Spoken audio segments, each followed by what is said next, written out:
इस वीडियो में हम कवर करेंगे कि स्विच क्या है, कैसे ये काम करता है और डिटेल में जानेंगे इसके एडवांटेजेस और डिसएडवांटेजेस को।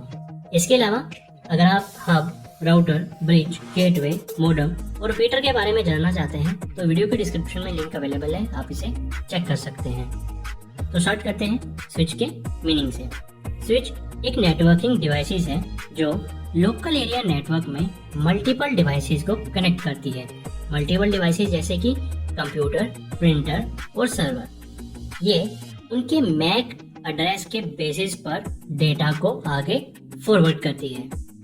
स्विच इजीली आइडेंटिफाई कर लेता है कि कौन सी डिवाइसेस किस पोर्ट के साथ कनेक्टेड है उनके मैक एड्रेस को यूज करके, जो कि मैसेज को प्राइवेटली सेंड करने में हेल्प करता है।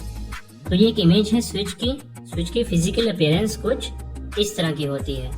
अब यहाँ पर एक एनिमेशन के थ्रू आप देखेंगे कि सर्वर से डेटा आता है PC1 में, देन PC2 सर्वर में डेटा भेजता है, देन सर्वर से PC3 में डेटा आता है, PC4 सर्वर में डेटा भेजता है, सर्वर से डेटा आता है PC5 में। अब यहाँ पे क्या हो रहा है कि स्विच की हेल्प से सर्वर से जो भी डेटा आ रहा है या कोई भी PC अगर दूसरे PC को मैसेज भेज रहा है तो वो सारा मैसेज प्राइवेटली जा रहा है। अगर मान लीजिए PC1 चाहता है कि वो मैसेज भेजे PC5 को, तो वो PC5 में ही जाएगा, वो मैसेज PC2, PC3, PC4 को अवेलेबल नहीं होगा। और ये कैसे होगा? स्विच इसमें मैक एड्रेस देखेगा कि PC5 का मैक एड्रेस क्या है और वो मैक एड्रेस के अकॉर्डिंग जो डेटा है वो सिर्फ PC5 को ही जाएगा। स्विच क्या करता है?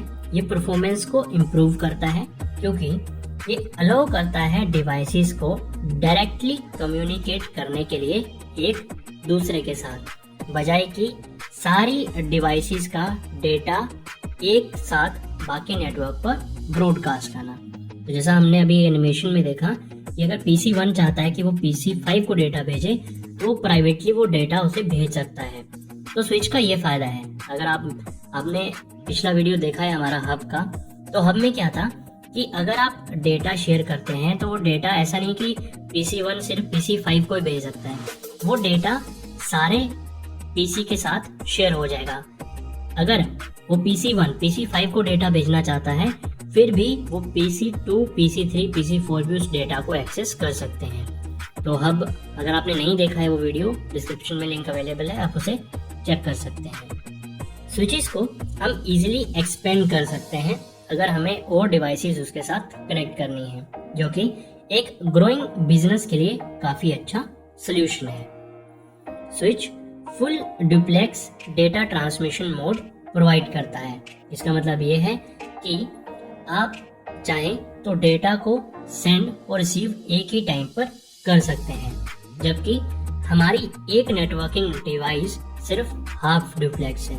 और वो कौन सी है?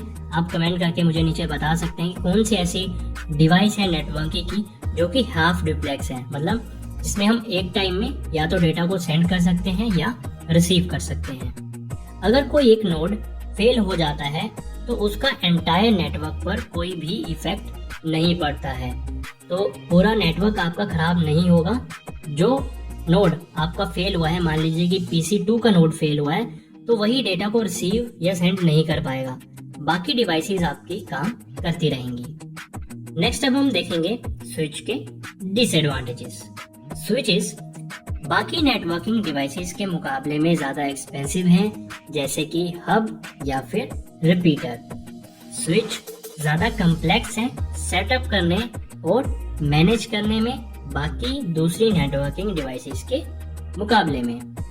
स्विचेस को डिजाइन किया गया है एक सिंगल लैन के विद इन यूज करने के लिए, और ये लॉन्ग डिस्टेंस को कवर नहीं करता है जैसे कि डिफरेंट बिल्डिंग्स। तो एक सिंगल एरिया में जो आपका एक वन लैन है उसी में आपके स्विचेस काम करेंगे।